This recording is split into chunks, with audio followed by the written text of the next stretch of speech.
착한 남자와 나쁜 남자, 나쁜 여자와 착한 여자, 과연 성별로 착한 사람과 나쁜 사람 구분하는 방법이 있을까요? 이성에게 좋은 사람은 과연 어떤 사람일까요? 오늘은 그것에 대해 이야기해 보겠습니다. 안녕하십니까? 강남오빠 연애연수 임철웅입니다. 고양여자입니다. 네. 또 강남오빠라고 했다고 또 악플부터 준비하지 마시고 일단 들어보세요. 딱히 오빠라고 생각하지 않으니까요. 네. 네, 그냥 가벼운 농담으로 시작한다라는 생각으로 봐주시고요. 처음에 시작을 이 착한, 나쁜 이걸로 출발을 했어요. 네. 이거에 대해서는 이제 고양여자님이 굉장히 궁금해하는 주제였거든요. 일단 왜 궁금해하느냐부터 출발을 하면 주변에 나쁜 남자밖에 없기 때문인가요? 아니요, 그건 아닌데. 아빠 빼고? 아빠 빼고. 아빠 빼고 나쁜 남자밖에 없기 농담이에요. 그런데요. 왜 이게 궁금한가요? 주변에 예전에는 딱 그게 구별이 됐는데 요새는 나쁜 남자도 착한 남자처럼 구는 경우가 되게 많고 착한 남자인 경우에도 나쁜 남자처럼 구는 경우가 너무 많아서 구별하기가 좀 힘들더라고요, 요새는. 착한 남자는 뭐예요, 그러면? 착한 남자는 아무래도 마음고생 시키지 않는 남자? 마음고생 시키지 않는 남자. 제 기준은 그래요. 언제 마음고생 하세요? 지금 버벅된 이유가 방청객 중에서 호구 이러면서 자꾸 이렇게 무슨 비둘기 소리를 내는데 호구가 지금 착한 사람이라는 거예요? 나쁜 사람이라는 거예요? 지금 어떻게 착한 사람이 호구라는 거지 지금? 저거에부터 마인드가 썩은 거예요. 먼저부터 막 얘기를 해볼게요. 이게 문제가 어디서 출발하냐면 착한 여자를 만나잖아요. 네. 본질적으로 천성이 착한 여자라고 해서 만나보면 너무 착해서 주변 관리가 안 돼. 그래서 정작 남자친구 입장에서는 피곤해. 저는 그런 경험을 들어봤습니다. 그러니까 이게 잘 생각해봐야 되는 게 그 사람은 정말 세상 모든 사람한테 착한데 나한테만 나쁜 거예요. 왜냐면 착하니까 나 그 5년 된 그 친구 그래 밤에 걔 힘들고 해서 같이 술 한잔 해줘야지 이렇게 친구 없단 말이야. 그래 예를 들어서 그런단 말이에요. 그렇게 하고 그래서 나랑 어딜 가기로 했는데 또 그 착한 일을 하기 위해서 또 어디론가 가 있어. 너무너무 착한 거지. 세상 너무 착한 사람이야. 그런데 나한테는 나쁜 사람인 거죠. 그런데 어떤 사람은 주변에 사람이 하나도 없어. 왕따야. 거의 뭐 주변 사람들의 평가는 그 소시오패스야. 부적응자, 사회 부적응자. 그런데 나와의 시간은 굉장히 소중히 생각해. 왜냐면 다른 시간이 없으니까. 너무 내 얘기 같나? 자기소개? 제가 실은 인스타를 이번에 새로 했거든요. 찍을 사진이 없는 거야. 집에서 계속 이불에서 책만 봐. 지금 이번 주에만 책 7권 읽었어. 정말로. 근데 책 계속 밤새 읽다가 낮에 자고 막. 그래서 이 책을 쌓을 걸 찍을까? 막 하다가 아무것도 없어. 어쨌건 이제 그런 사람, 예를 들어 그러면 내가 착한 사람인 줄 알고 만났는데 나쁜 사람이 되는 거잖아요. 그쵸. 그렇다고 내가 이 사람을 나쁜 사람으로 평가하는 순간 과연 이 사람이 나쁜 사람이냐? 또 그것도 아니잖아요. 근데 저는 고양여자의 말을 듣고 약간 그런 힌트는 얻었어요. 과거에는 그게 구분이 됐다. 근데 지금은 안 된다라고 해보니까 과거에는 마음고생 시킬 사람이 연애하기 전에 마음고생 시킬 것을 드러낸 거지. 그쵸. 근데 또 이렇게 생각해보면 마음고생을 안 시킬 사람은 그거를 뭐 그대로 드러나는 거야. 이거는 지금이나 그때나 똑같이 백지인 거죠. 어차피 표현은. 근데 이제는 뭐가 발전을 한 거냐면 우리가 이제 나이가 들었잖아요. 네. 저는 이제 굉장히 많이 들었고 이제 고양여자님도 이제 어느 정도 이제 뭐 소름 끼치게 어리다 뭐 그런 정도는 아니니까 굉장히 어린 사람은 아니니까 이제 적당히 이제 좀 들었고 이제 젊은 나이죠. 저는. 물론 살날이 많이 남긴 했지만 근데 그것도 아직 확실하게 할 수 언제는 나 말을 더듬네. 저는 이제 확실하게 살날이 덜 남은 사람이고 그렇죠. 고양여자님은 이제 어느 쪽이든 이제 확신할 수 없는 나이잖아요. 확신을 못하는 나이죠. 이제 그러다 보니까 우리가 이제 나이가 들고 하다 보니까 우리가 과거에 사람 만날 때 마음고생을 시킬 사람들의 포인트는 내가 이 사람이 아닌 다른 데서도 즐거움을 찾는 사람이잖아요. 맞아요. 근데 이제 어느 순간부터 고양여자님처럼 저런 사람은 마음고생 시키니까 안 만나 라고가 되다 보니까 그런 사람들이 서서히 외로워지는 거예요. 근데 어린 시절에 과연 이 사람들이 외로웠냐? 안 외로웠지. 왜냐면 고양여자님이 구분하는 게 된 그 시간 동안 그 사람들은 충분히 즐기고 산 거야. 왜냐면 마음고생을 했잖아요. 그쵸. 그 마음고생을 하는 동안 그 사람, 그래서 A라는 사람은 고양이를 만나서 고양이님한테 마음고생을 시키면서 즐거운 삶을 살았단 말이에요. 세상에 수많은 젊은 A들이 있었어. 그쵸. 근데 이제 나이 많은 A가 되면서 고양 여자님도 나이 든 수많은 고양 여자님이 또 만나면서 살 날이 얼마 안 남은 고양 여자님을 만나면서 이 A들은 더 이상 설 자리가 없어지는 거죠. 맞네. 그러면서 이제 그 카모플라즈를 그 뭐예요? 그 은닉 기술을 배우는 거지. 카멜레온처럼. 그렇죠. 연애 방식, 영내 자체가 생존이라고 생각하죠. 저는 좀 그런 거를 이제 깨닫고 계속해서 배워나가는.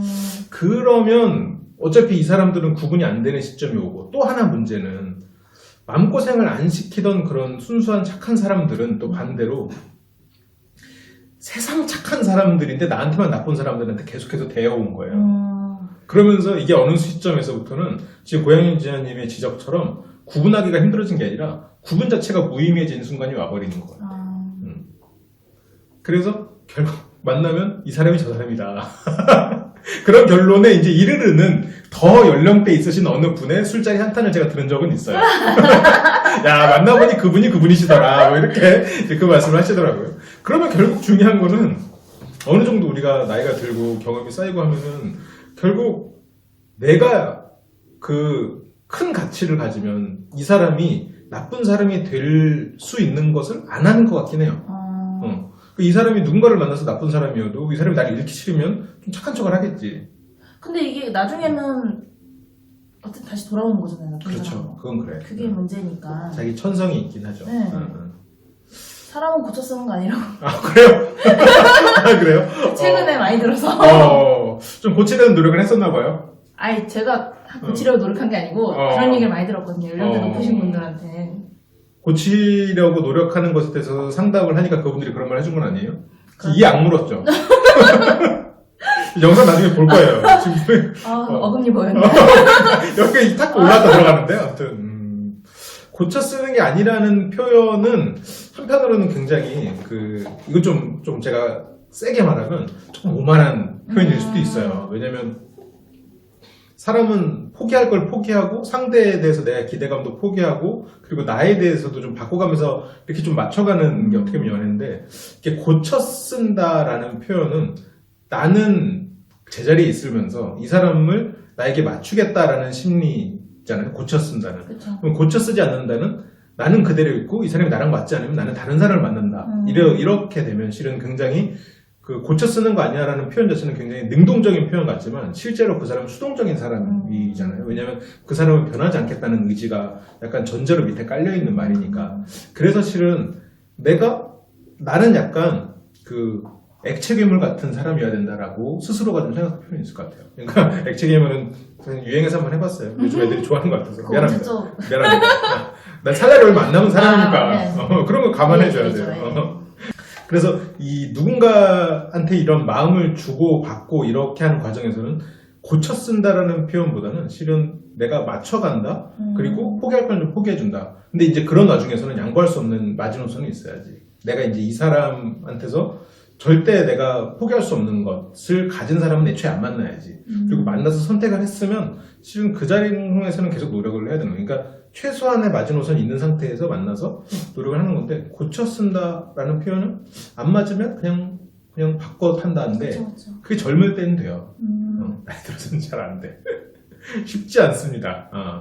그러면 어떤 사람을 만나고 싶어요? 본인이 생각하는 착한 남자. 이거는 갖췄으면 좋겠다. 제가 생각하는 착한 남자는 저는 상대방한테 맞춰주는 편이거든요. 근데 그거를 맞춰준다는 게 어렵잖아요. 상대방이 나한테 맞춰준다는 건 솔직히 어려운 부분이잖아요. 그거를 서로 고맙게 생각해서 서로 맞춰주는 그런 사람을 착한 사람이라 생각하거든요. 지금 착한 척 하는 것 같은데? 아닌데요. 저 원래 그랬어요. 아, 그래요? 근데 간혹 제가 배려해주고 맞춰가는 거를 당연스럽게 생각해서 더 요구하는 타입들이 있어요. 이번 달에 100만 원밖에 안 넣어주면 어떡해?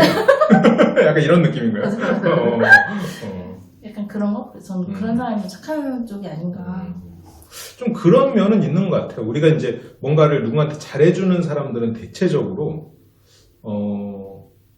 그 선을 넘었을 때 선을 넘지 않으려고 해요. 그러니까 그게 좀 양가라는 표현 좀 어렵나? 하여튼 그 상대적인 두 가지 마음이 있는 것 같은데, 뭔가 사람들한테 잘 안 해주는 사람은 자꾸 뭔가 요구를 받았을 때 자기가 안 해준다는 걸 스스로도 어느 정도 알기 때문에 그냥 해주거든요. 해줘야 된다고 생각하거든요. 근데 내가 최선을 다해서 다 잘한다고 생각하는 사람한테 뭔가 요구를 하면 그 사람은 튕겨져 나가버리는 그런 건 좀 있는 것 같아요. 근데 물론 그 최선을 다한다는 기준이 사람마다 워낙 다르니까. 그래서 이 사람이 정말 별로 안 하고 정말 너무너무 안 해. 그런데 내가 그래서 요구를 했는데 이 사람이 튕겨져 나가. 그럼 뭐 거기서 끝나는 거지. 근데 최선을 다하고 있을 때 내가 뭔가를 더 요구하면 또 그 사람은 거기서 튕겨져 나갈 수도 있으니까. 그러니까 결론은 있을 때 잘해라네요. 그런가요? 내가 있을 때 잘하는 사람이네요. 그래. 이게 강남배 연애운수를 찍다 보면 고현혜님이 지금 연애 중이시구나, 아니면 지금은 아니시구나, 이런 게 좀 감이 오시죠. 지금 아닌 것 같죠. 티나나요?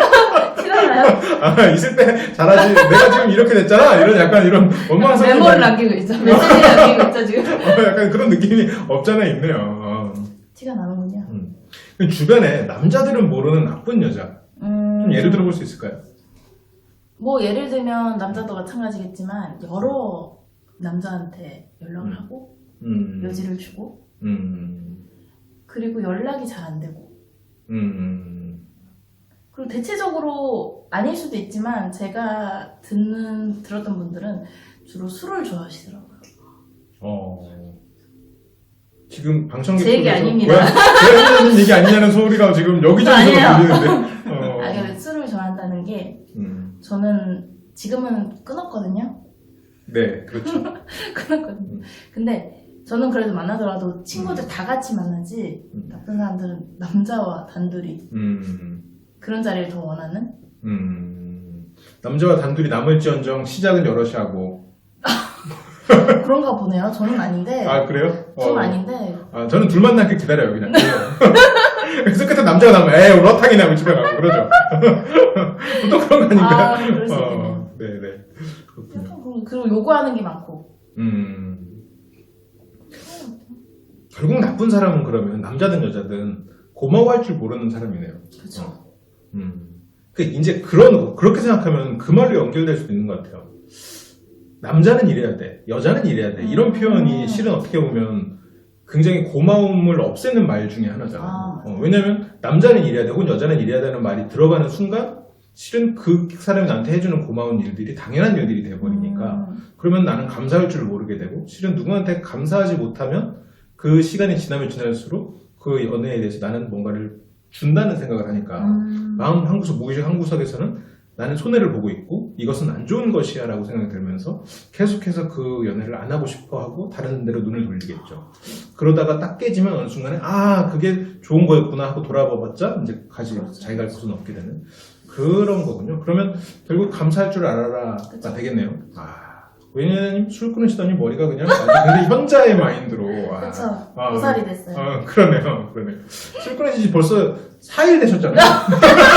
조용하세요. 4일이면 몸에 알코올이 쑥쑥 빠져나갔겠어요. 몸에 아주 맑은 물이 흐르겠어요. 세피가 흐르고 있어요. 그렇죠. 세피가 돌고 있어요. 이게 물도 많이 드셔가지고. 10대 같이 나오신다고 하면은. 네. 뭘 감사해 이러면 욕 엄청 날릴 거예요, 이러면. 괜찮아요. 전 댓글을 안 봐요. 그렇군요. 축하드립니다. 내가 보지 뭐. 그래, 그럼 마지막으로 혹시 조언해줄 만한 게 있을까요? 뭐 해줄 만한 얘기 많이 해준 것 같지만. 솔직히 저는 나쁜 남자, 착한 남자 구별하고 싶은 게 착한 남자를 만나길 바라는 분들을 위해서 저도 궁금하니까 해보자고 한 건데 제가 듣기로는 나쁜 남자를 착한 남자로 만드는 것도 아니면 나쁜 여자를 착한 여자로 만드는 것도 어떤 사람을 만나느냐에 따라 달라진다고 하더라고요. 근데 그래도 혹시 모르니까 다 나와. 아니 그래도 어쨌든 전제는 이런 거다라는 거를 저도 배우고 싶어서 말한 거기 때문에 전 그런 말을 믿거든요. 내가 좋은 사람이면 좋은 사람을 만나게 된다라는 말을 믿기 때문에 모두 화이팅 하시길 바랍니다. 그게 어떻게 보면 결론일 수도 있겠네요. 그러면 결론적으로 가장 궁금해할 만한 건 그러면 나쁜 남자 혹은 나쁜 여자를 안 만나는 방법은 뭐냐라고 했을 때 내가 마음을 쓰고 그 사람을 위해서 시간을 쓰고 그 사람을 배려하고 하지만 굳이 안 줘도 될 걸 안 주는 게 낫겠네요. 그러니까 오버할 필요는 없겠네. 그렇죠. 오버하지 않고 그냥 서로가 좀 시간을 조금 가져보면 그러니까 남자나 여자나 처음에 시작할 때 너무 욕심을 내서 막 상대한테 마음에 들기 위해서 내가 가지지 않은 것을 막 주고 또 보여주고 그러다 보면 나쁜 사람을 만날 가능성이 더 높아지고 그렇죠, 그렇죠. 그리고 또 한편으로 또 나쁜 사람을 만날 가능성이 높아지는 게 나한테 잘해주는 사람을 만나려고 할 때 그건 정말로 나쁜 사람을 만날 가능성이 높아지거든요. 왜냐면 나한테 잘해주는 사람은 나 이외의 사람들한테도 잘해줄 가능성이 크고 그리고 실은 그런 사람들은 자기가 잘해주기 때문에 그렇게 뭐랄까 인간관계에 익숙하지 않은 사람들이 잘 꼬여요. 그러면 실은 그런 사람들을 그렇게 비중 있게 안 봐요. 인생에서 중요한 사람으로 안 봐요. 그러면 결국 내가 나한테 잘해주는 사람, 친절한 사람, 물론 친절한 건 좋죠. 근데 그런 사람한테만 끌린다 보면 실은 어장으로 들어갈 수도 있고 오히려 더 그럴 수 있는. 그리고 또 조심해야 될 사람이 있다. 뭔데요? 이건 다음 시간에 얘기할게요. 이런 거 한번 해보고 싶었어. 때릴 뻔했어. 뭐 결론적으로 얘기하면 방금 얘기하려고 했던 건 자신감을 너무 과하게 드러내고 주변에 자기가 사귀고 있다는 걸 자랑하는 거에 더 나가서 이 사람을 짓누르고 있다는 걸 자랑하는 사람. 내가 이 사람 위에 있다는 걸 자랑하는 사람들은 굉장히 문제가 있습니다. 그런 경우는 초장에 그냥 끝내는 게 좋아요. 아무튼 이 얘기는 다음 시간에 좀 자세히 한번 해볼게요. 그러면 마지막 인사해 주셔야죠. 네. 우리 모두가 연애 고수가 되는 그날까지 화이팅! 네. 다음 시간에 돌아올게요. 감사합니다.